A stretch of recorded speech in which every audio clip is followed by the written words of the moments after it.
As I walked through the restaurant, something I saw stopped me in my tracks. Wait a minute, that's weird. That girl looks exactly like my girlfriend Stella. But it can't be, she's kissing some guy. Just at that second, the girl stopped kissing him and turned around. My heart almost stopped beating. It was Stella. Oh my God, you're cheating on me! Stella instantly looked guilty. Robbie, what are you doing here? You told me you were spending the evening with your friends, but instead you're kissing him? It's not what you think. Oh, this had better be good. Go on then, try and explain yourself. It didn't mean anything. I'm sorry. You can forgive me, can't you? Forgive you? Forgive you? Are you kidding me right now? I never want to see you again. Please don't say that. I'm sorry. Really, I am. You're a cheat and a liar, Stella. I can't believe I ever trusted you. It was a mistake, Robbie. Please give me a second chance. I promise I'll never do anything like this again. You make me sick. I wouldn't date you again if you were the last girl on Earth. You were welcome to her, mate. I stormed out of the restaurant without a backward glance. I could hear Stella calling my name, but I just ignored her. But before I go on, make sure you like and subscribe and hit that notification bell. Then I guarantee you will get your perfect partner too. I was so sad after Stella and I broke up. I didn't want to eat. I didn't want to see my friends. In fact, all I did was lock myself in my room and cry. My mom tried to get me to go out, but I wouldn't listen to her. Come on, Robbie. You need to go out with your friends. I'm sure you will meet the perfect girl for you soon enough. I'm telling you, Mom, the perfect girl isn't out there. As the days went by, I began to think more and more about what I had said to my mom. It was true, there was no perfect girl out there. That's when I came up with my idea. I don't know why I'd never thought of it before. I decided that I would make my own perfect girlfriend. I knew it wouldn't be that difficult for me after all. I am a scientific engineer. But it still took me quite a long time to get everything right. It took me about 2 hours just to decide what color hair she should have. I mean, of course I like blondes, but brunettes are cute too. She had to be tall, but not too tall. Slim, but still have some curves. I hadn't realized just how difficult designing the perfect girlfriend would be. But eventually, she was finished and she looked completely realistic. No one will think that you're a robot. You look just like any normal girl. I'm going to call you Ava, like from the movie Ex Machina. Ava. Ava. Yes, I like my name. Well, so you should. It's a beautiful name, just like you. Oh, Robbie, you're so cute. The next thing I had to do was introduce her to all my friends. I'd been invited to a birthday party and I knew that would be the perfect time for her to meet everyone. When I walked into the party with Ava, everyone stopped and stared. Hi, this is Ava, my new girlfriend.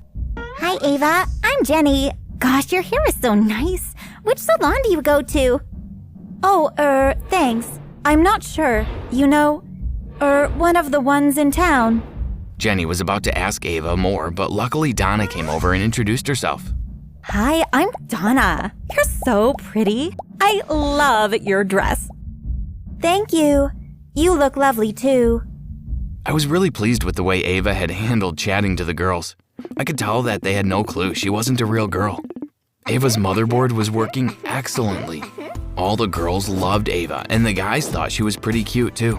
Hey, Robbie, you lucky man. Where did you meet her?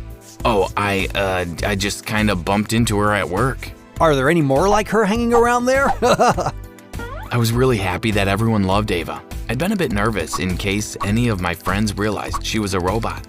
But Ava acted exactly like a human. No one suspected a thing.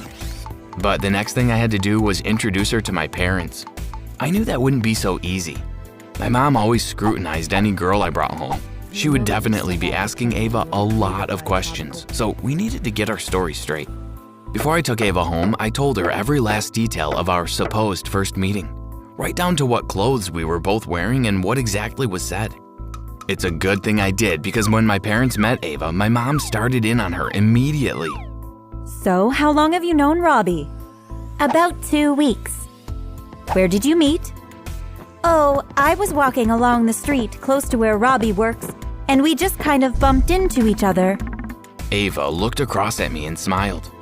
That was the best day of my life. I smiled back at her and nodded. I couldn't believe she was handling Mom's questions so well. So, if the day was so special, you must remember what you were wearing. Okay, Mom, give Ava a chance, can't you? She's not under interrogation. not interrogating her, Robbie. I'm just trying to get to know her. I could tell that my parents were a bit suspicious of her, and when I overheard them chatting in the kitchen, I knew for sure. I'm not sure about that girl. There's something not quite right about her. What do you mean? I can't put my finger on it. Call it a mother's instinct, I don't know. But something is going on. Just give the girl a chance. She's probably just a bit nervous about meeting us. Okay, I will. My parents came back to the lounge. Come on, dinner is ready. I hope you like spaghetti bolognese, Ava. Yes, I love it, thank you. We sat down at the table and began to eat, but what happened next nearly ruined everything. My dad was reaching across the table to get the pepper shaker when all of a sudden he knocked a glass of water all over Ava. Sparks started flying out of Ava. She'd short-circuited. I watched in dismay as she fainted and her head fell face first into her plate of spaghetti. My mom started screaming and my dad jumped up. It's okay, leave her to me, she'll be fine. She's not okay. Look at her. She's probably just tired. But what about all those sparks? What was all that about? What sparks? I didn't see any sparks. You must have misseen. Robbie, this is no time to mess around. We need to take Ava to the hospital. No way. But there might be something seriously wrong with her. She needs to see a doctor. I'm telling you, she's just tired. She'll be fine after a good night's sleep. Robbie, you can see that she's not fine. What's going on here? There's nothing going on. I am not going to ask you again. I demand an explanation. I could see by my mom's face that she wasn't going to let it go. So even though I didn't want to, I told them all about Ava. As my story began to unfold, my parents' faces started to look more and more shocked. Robbie, why would you do such a thing? Because I wanted the perfect girlfriend. But there are lots of nice girls. You just have to get out there and try and meet one. But real girls just lie and cheat. Not all girls. Somewhere out there is the perfect girl for you. But I have the perfect girl. I have Ava.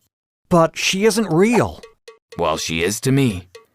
My parents went on and on at me, trying to convince me that I should meet a real girl, but I didn't listen to them.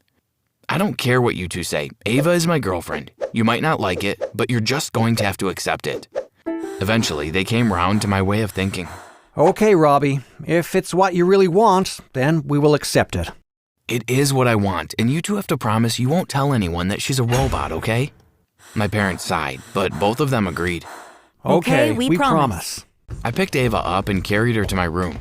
It took me a good few hours to repair her, but eventually she was looking perfect again. For a while after that, everything was normal. Ava was the perfect girlfriend. All of my friends were jealous of my relationship. I wish I could find a girlfriend like Ava. She's so funny, she's cute. I'd even go as far to say she is perfect. I know, right? And she chose me. How lucky am I? But little did I know that my luck was about to run out. It was about a week later. We had been invited over to my friend's house for a party. But when we arrived, I got the shock of my life. It was a pool party. I started to feel really worried. I mean, you would too, wouldn't you? Ava in a swimming pool was not going to be a good combination. I tried to keep Ava away from the pool as much as I could, but all the girls were trying to get her to go in. Come on, Ava, come and join us. Yeah, it's so warm in here. What are you waiting for? Oh, sorry, we didn't know it was a pool party. Ava doesn't have a swimsuit. That's okay. I have a spare with me. You can borrow that, Ava. Maybe later. We're just gonna grab a drink first. I pulled Ava away from the pool. You wait here, I'm gonna get us some drinks. Okay, Robbie. I had just started pouring Coke into a glass when I heard something that made my blood turn cold. It was Ava screaming. I ran outside, but I was too late. A couple of guys had picked Ava up and thrown her into the pool. I stood there and watched as sparks shot out of Ava's body. The girl started screaming as Ava short-circuited and died. Oh my God! What's happening to Ava? Quick, someone help her! Get her out of the pool! Wait, what's that? I can see something sticking out of her body. What is it? I don't know. It kind of looks like a wire. Oh God, don't tell me Ava Is a what? I think Ava might be a robot. The blood literally drained from my face. I felt like my whole world had just come crashing down. Robbie, is that true? Is Ava a robot? Did you make your own girlfriend? Everyone stopped what they were doing and just stared at me. Some of them looked at me with pity while others were trying not to laugh. But I didn't care what they thought. All I was bothered about was saving Ava. I jumped into the pool and pulled Ava out. Don't tell me you're gonna try fix her. We all know she's a robot now. Get out of my way. You're crazy. Why don't you find yourself a real girlfriend? What, so they can just cheat on me like Stella did? Not every girl is a cheat, Robbie. You'll find someone nice one day. I already have someone nice. I have Ava, and she's perfect. But she's not real. She's real to me. I picked Ava up and left the party. When I got home, I went straight to my room and started working on her. The first thing I managed to repair was her voice box, as she lay there with her chest open, wires sticking out everywhere. She opened her eyes and began to speak to me. Sweetie, I'm not a real person. You need to stop trying to create a perfect girlfriend. I'm not going to give up on you, Ava. You don't need to worry. I will make you perfect again. Robbie, listen to me. I know you can make me perfect again, but I'm not perfect for you. You are. You are everything that I need. No, I'm not. You need a real girl, a human girl, someone that you can love and will love you back. Someone you can enjoy your life with, without worrying every time you go near water. But no real girl will ever come close to you. You are the girl of my dreams. Robbie, nobody is perfect. You do know that perfection doesn't exist, don't you? But Ava, I love you. And I love you too, but I'm afraid I'm gonna shut down soon. Goodbye. Ava closed her eyes and her body shut down. No, Ava, don't go. But Ava had gone. As I sat there trying not to cry, I began to think about Ava's last words to me. I suppose Ava is right. Maybe it is time that I went out into the world and looked for a real girlfriend. But it's gonna be hard.